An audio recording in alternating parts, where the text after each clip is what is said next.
Hello, emerging mothers. Hello, hello. I hope all of you are doing well. I'm going to turn it up so that you're able to hear us this session. And let me bring you all just a little bit closer. Just a little bit closer. Of course, I have with me, of course, my oldest daughter. And I'm so excited she's here. So welcome, welcome, welcome to today's masterclass. Guess what? This is day 6.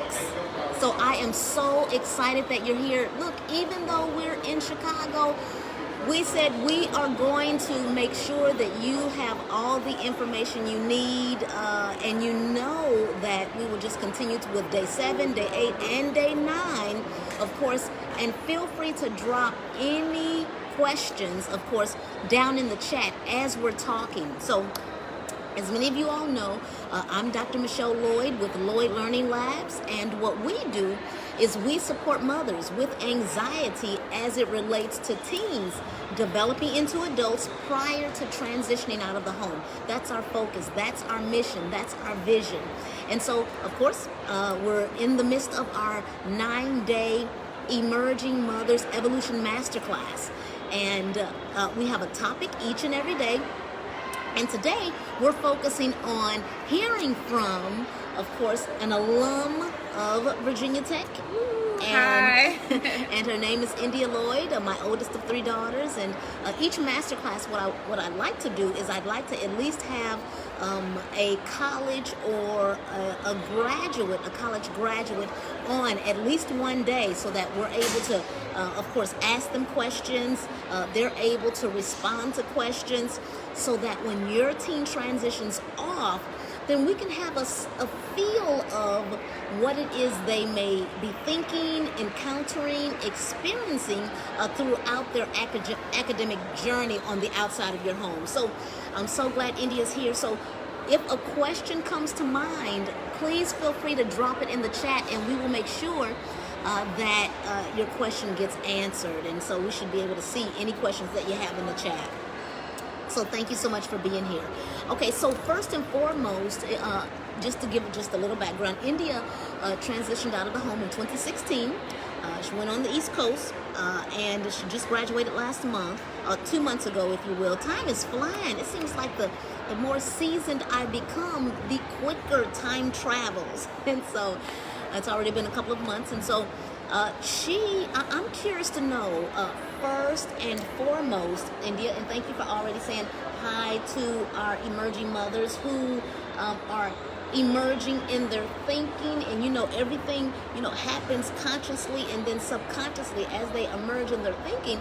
Then guess what? Then they can begin to emerge in their actions as it pertains to this critical moment when their teens transition out of the home. So first and foremost, I am curious to know, and even if you want to just share a little bit about yourself, and then I can ask my first question. Beautiful.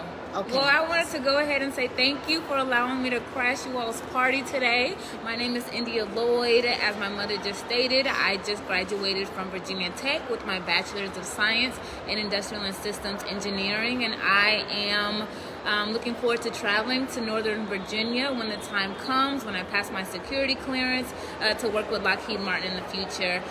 Some fun facts about myself is that I love to travel. I've been to Africa, Canada, the Bahamas, Europe.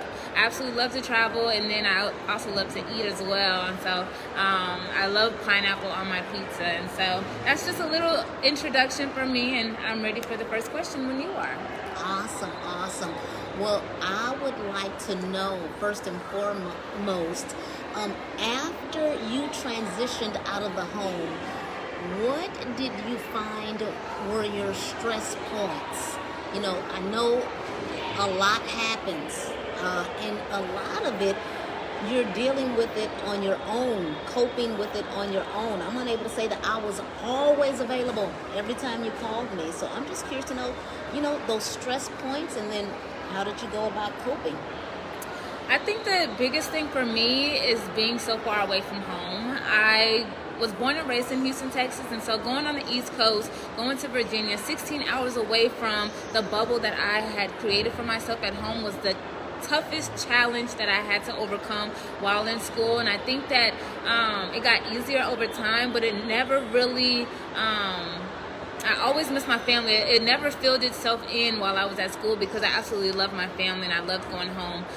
So that was one of the stressors, and one way that I got over that is just establishing a foundation on campus, getting to know other people, joining organizations. I love being open-minded, and so I love doing new activities and meeting new people and hearing different backgrounds and perspectives. That excites me as an individual. I love meeting new people, and so that's one thing that I had to do. Another stressor was just getting acclimated to the campus environment. That was a different city for me. It was a totally different environment that I had to get used to, and so it took some time to go ahead and dive into the culture there and the community there. And so that was another stressor for me. And one way that I did this is I just found different resources on campus to get connected with. And so those are just a couple of stressors. I think that college students in general just have to deal with a lot. They just have to deal with relationships, maybe finances. I had a couple jobs on campus, and so that was exciting for me to get to work. One thing about me is that I played basketball my whole life, so I never really held a job until I got to campus, and so that was exciting, working within a team and working towards a common goal together in that job setting. But students just deal with, and then they deal with academics and all the stuff that comes along with being a college student. And I think that it's different for everybody, and so there's just different ways to tackle those problems and to be successful wherever you are. Awesome. Listen, mothers, thank you so much for tuning in. We appreciate it. India just finished mentioning some stress points that she experienced in college and how she went about coping with those. I'm curious to know, before we go on to our next question, did you experience any stress points as it pertains to your coursework and your course load? And if so, then how did you go about dealing with that? Most definitely. Going from high school to college, it was a huge jump for me. A lot of the students that were there knew a lot of the information that I did not know, and so I felt behind from the beginning. And so I think it's really one of the biggest things is to go ahead and put yourself out there. Reach out to professors, because that's their job, is to help you. Reach out to different students in the classroom. Reach out to online resources like Khan Academy or Chegg or anything along those lines, because those are there for your help and your success. My coursework was extremely difficult, but by utilizing the resources around me in the different classes that I've had, now those are skills that I have to benefit me in the long run and in my professional life. And so most definitely, and I feel like that's the same thing with a lot of students. You just have to continue to work hard, study, and continue to be consistent in what you're doing every day. Awesome.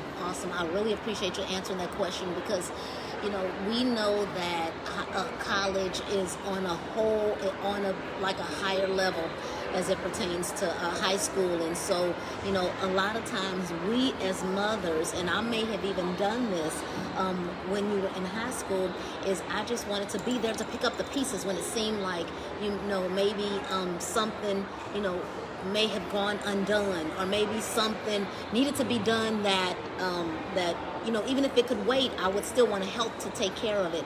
And so when you're on your own, that is so far from the case, because of course it's your responsibility. Mm-hmm. And I can see how, and as a mother, do we see it as enabling? A lot of times we do not. We see that we're simply helping. We see that we're simply supporting. And is the first thing that comes to our mind, can they do it? Let them do it. I'm unable to say that comes to mind all the time. And so I can see how that could be a stress for any college student who comes from a background of massive support. So I'm so excited that you adjusted after that transition. And that's what I know the emerging mothers will do, is they will encourage, motivate, and inspire their team to make, as they make that adjustment. and even take a couple of steps back and just see if their teen is able to do it. I think that would be a win-win situation. I'd like to now talk a little bit about just relationships and relationship management. We talked about the stress points, and in the midst of dealing with stress in these different categories, really, whether it's academically, whether it's, if you have an employer, maybe you're in an association, group, or club on campus, then with your profs. I mean, those are a lot of different relationships. And then, there could be just a sprinkle of stress coming from each of those. Did you experience that, whereas you had to manage relationships? And then if you can share with us how you went about doing that, that'd be awesome. I think the biggest thing that I've had to learn when interacting with different people on a daily basis is to really improve my emotional intelligence. This is really a crucial key when working in any organization, knowing how to recognize the feelings in the air and the environment in a given situation, knowing how to manage my own emotions so that I can communicate that with other people. And so I think this is huge. There have been numerous times where if I had been in a situation where I was dealing or communicating with someone else and I just didn't quite know how to respond to the situation, so I've had to call my mother multiple times because she is an expert or she has her doctorate in that area. And so I think that's huge. I'm still learning a lot, but when I'm dealing with a situation and I recognize what to do, I'm getting much better in that area. And so I think another thing is that we may not get along with everyone. I mean, there's so many people in this world, and so you may just not have the same viewpoints as someone else, and that is okay. I think that in those instances, it's so important to utilize empathy, maybe trying to understand where that person is coming from, and just really trying to understand and listen to what the other person is saying.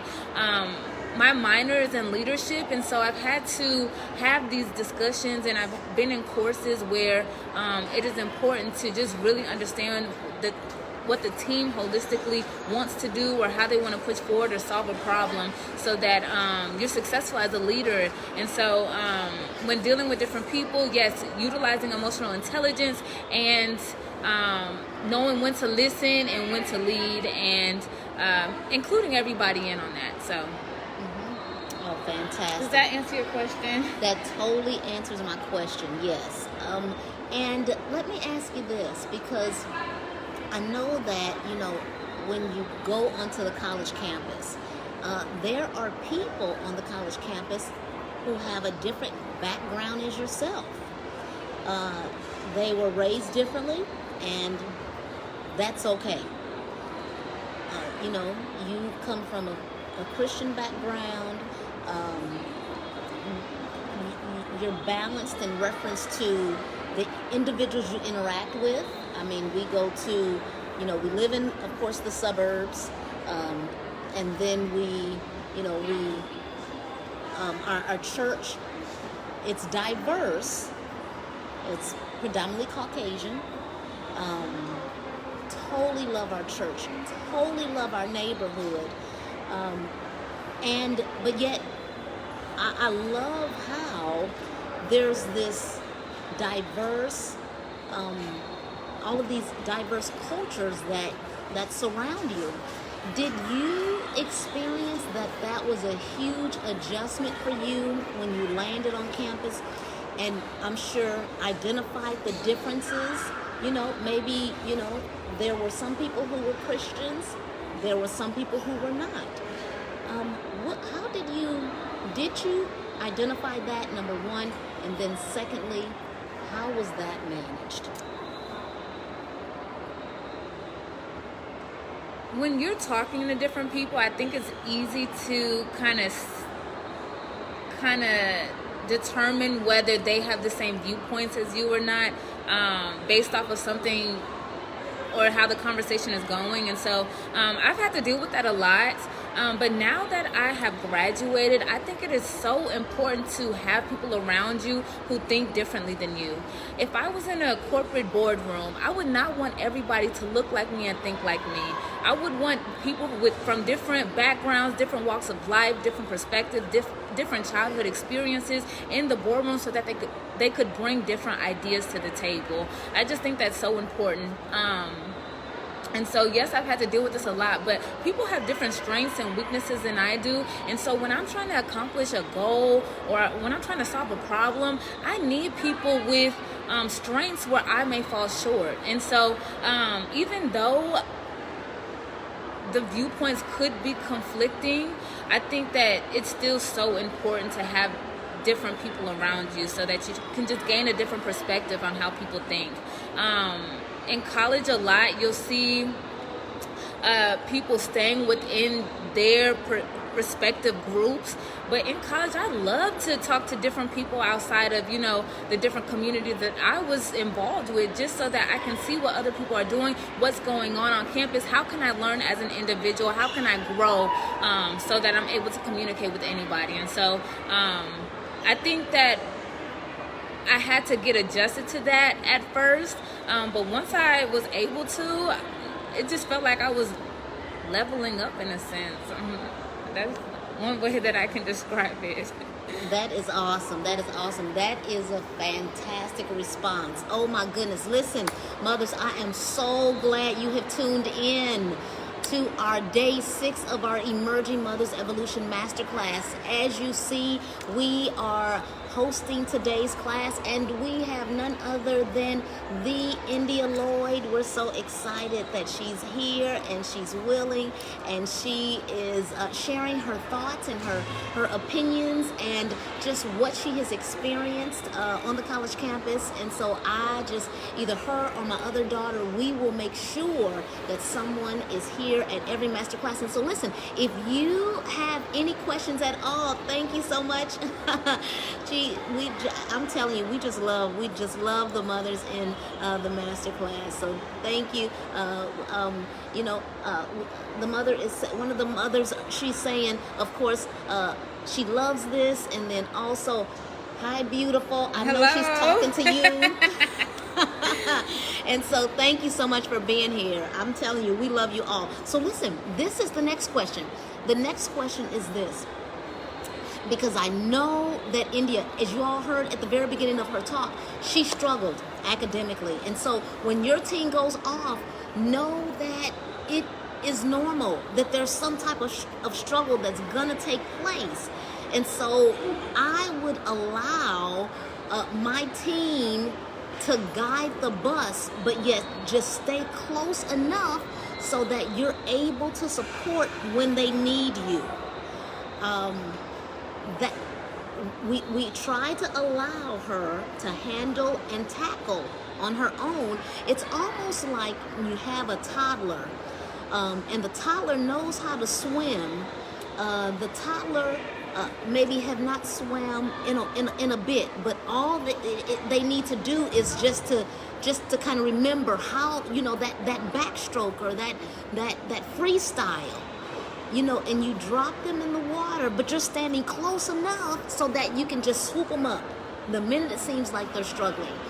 It's good to just allow and see and try to see if it comes, if they're able to do it, if it's coming back to them, but standing just close enough, not over at the other pool, but standing right there to see if they're going to get it. I mean, we believe that they can do it, but standing close enough to see if they'll get it. It's critically important. So this is my next question.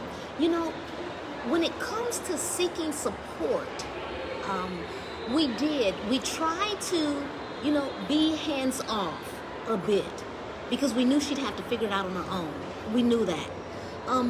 Even if in high school it appears as though, there's the dropping of the ball from time to time, maybe it would mean, repetitive motions, repetitive activities, repetitive tasks until the teen gets into the mode of knowing what needs to be done and when. And then consequences or boundaries put into place just to identify, to articulate, to solidify just the seriousness of being able to take care of business when business needs to be taken care of. Because there's a host of things that definitely need to take place prior to that transition. And so that's why I'm so excited that I put together that 12-month curriculum so that we can make sure these teens are on point. So, but seeking support, India, please talk to us a little bit about that. You know,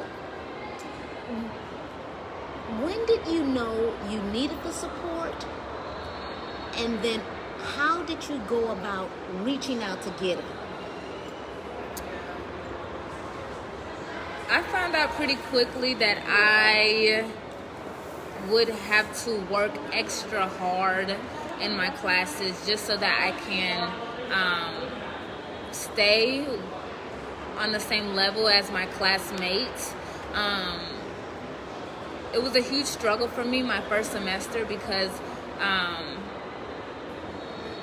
you know, just receiving the feedback that I did, I knew that I would have to try harder.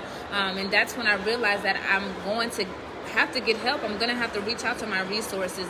And this in itself was a huge obstacle that I had to overcome. There was a sense of pride there. There was also a sense of imposter syndrome. I felt like, you know, as an African-American student in a class full of 300 people and I'm the only person that looks like me, there was a sense of, or I felt like I didn't belong. So I didn't reach out initially because I wanted people to know that I was supposed to be there and that I didn't have to get help because I was smart enough to continue to have good grades in my classes. And so there's just a whole bunch of thoughts and feelings going through my head, and I didn't want anybody to find me out. But at a certain point in time, I had to realize that if I don't get help, then that might cause a bigger issue. And so just learning that I need to reach out to my academic advisor. Thankfully, I had a great one, and he was able to, you know, advise me on how to perform better in my classes. I also reached out to my professors and realized that, you know, they just want to help me. They just want me to succeed, and they have all the knowledge so that I can do better in my classes. And so once I was able to establish those relationships amongst going to tutoring classes and then building a relationship with a one-on-one tutor or group tutor and building some tips of success, I was able to do better in my classes, and I was able to create study groups with other classmates so that we can be successful where we needed to be so that we can go to the next level or the next class that was asked of us. So I think that's huge. I think that if I were to go back and do it again, I would get help way earlier than I did. But I'm glad that I did get the help where I needed to, because it has definitely helped in my college career. I totally appreciate this transparency. I totally do, because I know that there are mothers out there who may be even thinking, can my daughter do it? Can my son do it? Are they ready? They're wondering to themselves, you know, what do they need to do right now in order to make sure that they're ready?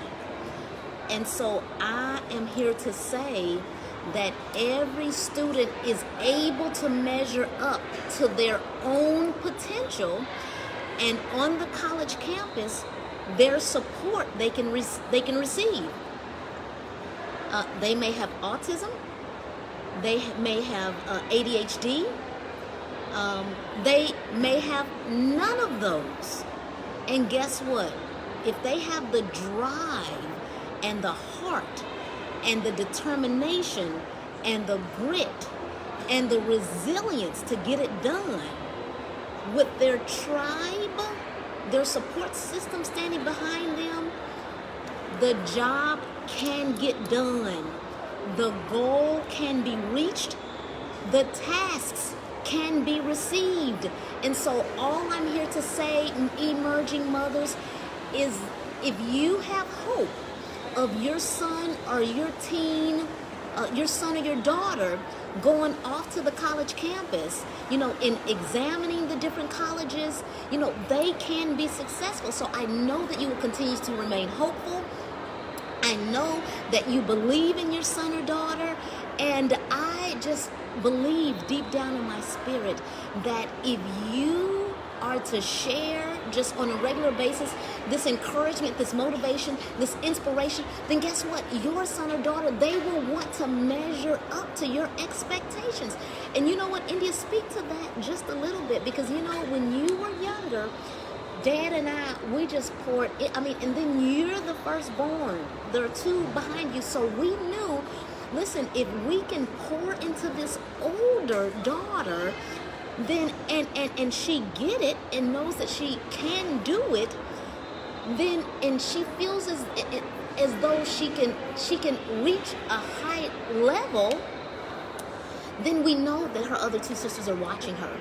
And so I have to be honest with you, as we poured into you over the years and your sisters watched you, then that's what motivated them and really helped them to just blossom, whether they complimented you or not, whether they said anything to you or not along the way, but they watched you. And so now they started thinking bigger and higher and more, and they're like, listen, if she can do it, by golly, I can do it. I have got to make sure that I'm able to reach my highest level, my highest potential as well.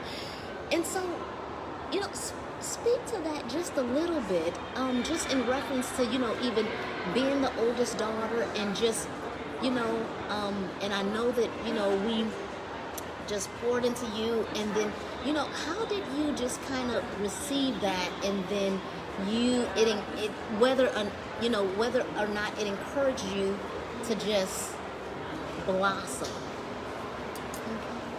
From a personal experience, I think that just being the eldest child in general, that comes with a lot of pressure. My parents are very successful individuals, and so looking up to them our whole lives, we just want to exceed their expectations of us and just do well in life and be successful and live out the plan that they envision for us from the jump. And so I feel like that does come with a lot of pressure. And so being in school and meeting different obstacles and feeling as though I had failed multiple times, it was very discouraging. It was frustrating. I didn't want to do it anymore.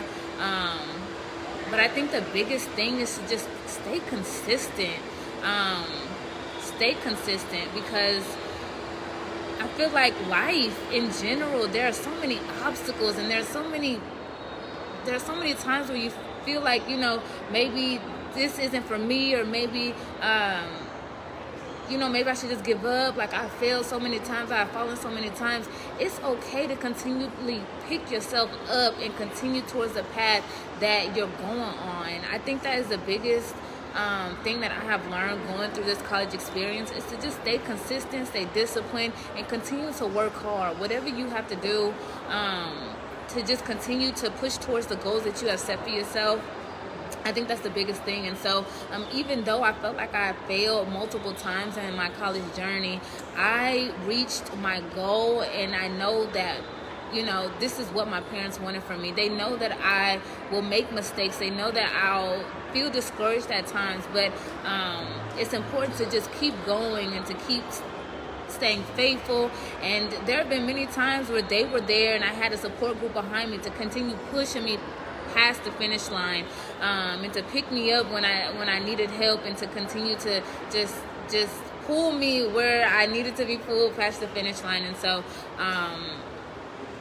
of course there's going to be challenges, and being the eldest and being a role model for my sisters, I feel like that was like added on pressure. But if this is the reward at the end, I wouldn't want to do it any other way. And so I think I'm just so thankful for that. I know for a fact that Christ came for us to have life, and to have life abundantly. And I knew that, and I received that information from one of India's high school teachers, that she has an engineering mind. And when I first heard that from her, because she had witnessed India and she saw India, like at one point it seemed like just as much as we did, because not only was she India's physics and math, yes, teacher, also she coached India because India, within the basketball realm. And so when she said that, we just grabbed onto that engineering. And so she said, yes, please encourage her towards that. And so even, midway when India mentioned, ooh, is this really, this just seems so tough. Is this really what I ought to be doing? And so we, with a resounding yes, we believe it is. And so now that she is on the other side of the finish line, I know that India at this point can just go out and tackle any goal that she has set next. I know that she's able to overcome this task right here that was just complete. There's no doubt in my mind that when any other task or pressure or any other hindrance occurs in life, that we just do not have a concern that she would not be able to apply some critical thinking skills to make sure that she's still able to overcome, dominate, and master whatever it is that her company gives her, where she's currently employed. And all of that has been solidified by her having the ability to move forward without quitting. We're so excited about that. We're so excited. Okay, so listen, the last question I have for India is this. I'm so glad that you all have tuned in. I just love y'all. This is the last question I'm going to ask India. So, what, in reference to establishing new goals, okay, so now this goal has been accomplished. Your degree came in the mail. I've never seen such a big degree with all these raised letters. I mean, none of my degrees look like this degree that she got. She was holding it. We took pictures. We jumped up and down. But nonetheless, okay, that goal has been accomplished. Okay, so what about, is there anything else that you're looking to do in life? And if not, that's perfectly fine. Just let us know. Just let us know, and then we won't. It's all good. Throughout my lifetime, I think that it's really important to have long and short-term goals. For myself, whether that's posted on a vision board or I need to write a quote on my wall to look at every day, I think striving towards something is the only way to move forward. And so I look at my life in 4 quadrants. Or when I'm thinking of a goal, I look at my life in 4 quadrants. So spiritually, what are my goals spiritually? What are my goals academically? Even though I'm out of school, I still want to continue improving my skill sets to utilize in my professional career. And so I plan to take some classes. What are my goals physically? And then what are my goals mentally? And so some of the goals include, going to this new place and owning my own. So, getting some of the essentials, maybe a housing unit, and maybe a transportation vehicle, and then just hitting the ground running when I get to Lockheed Martin. And so finding mentors, not only in that organization, but the top mentors in the top 2 competing organizations as well, so that I'm staying above the curve. Knowing how to manage my relationships with other managers or supervisors that might be there, and co-workers. And just hitting the ground running, continually asking questions, utilizing my curiosity on a daily basis, and getting to know the people around me. I think that's huge. And then also strengthening the relationships that I have already. I know a lot of students in that area, and so building a foundation for me as well there, as I did at Virginia Tech, will be huge. Being involved in the community, and so what that looks like is getting involved with maybe a church in the community. I'm also part of a sorority and getting a part of a graduate chapter while I'm there. Some physical goals is to continue to maintain a healthy lifestyle. So maybe do exercise. I cringe when I say that, but exercise and planning for that. Eating well so that I can continue to live a healthy lifestyle. Spiritually, setting goals for that and keeping a strong relationship with God. And then I think I hit all 4 pillars, I think, and then mentally. And so maybe, doing some self-affirmations in the morning, or, maybe finding someone to talk to, just to self-improve, maybe finding a therapist while I'm there so that I can just, have a professional to share my thoughts with. And so these are a couple of things that I had in mind, but obviously that list will grow when I get to where I'm going.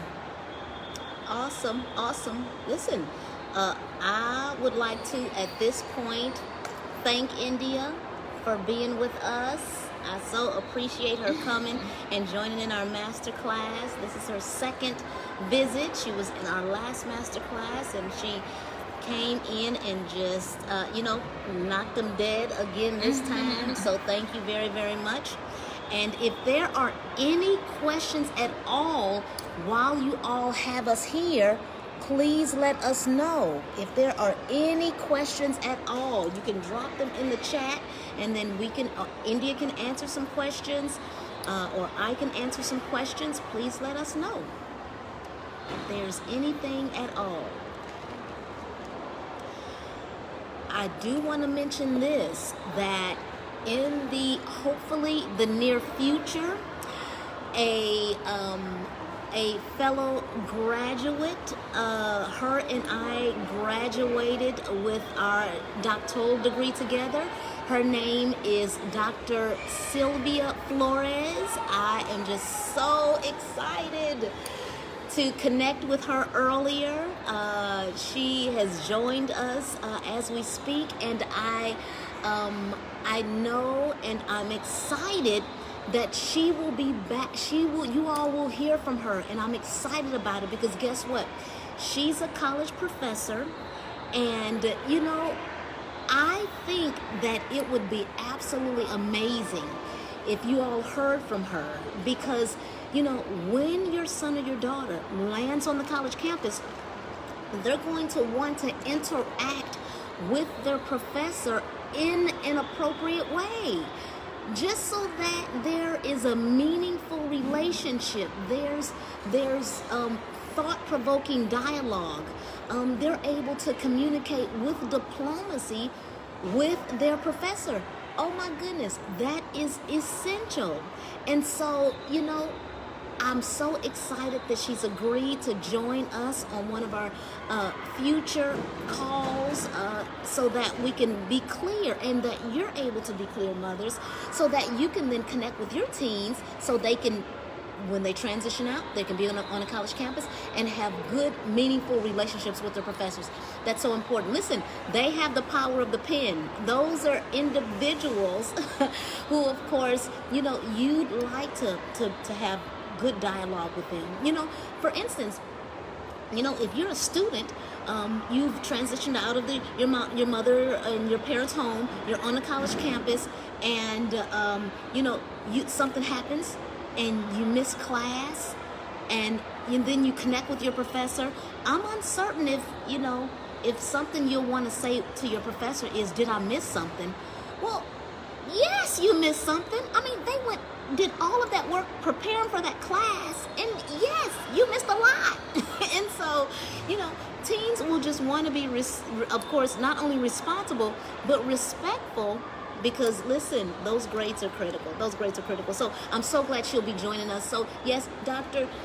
Flores, thank you so much for agreeing, and we'll just manage the logistics so that you're able to join us, of course. And keep in mind, listen, mothers, if you want to know more about what's being offered through the Emerging Mothers Evolution, of course, not only the masterclass, if you have any questions, but through the 12-month curriculum, please let me know. We love you all. We appreciate you. And please know that tomorrow is day 7 of our 9-day masterclass. So we'll have a totally different topic, and you'll want to be near 6 p.m. Central Standard Time tomorrow. I will be back into our Facebook community, and we look forward to seeing you there. Thank you so much from India and myself. Take care. Bye. Bye.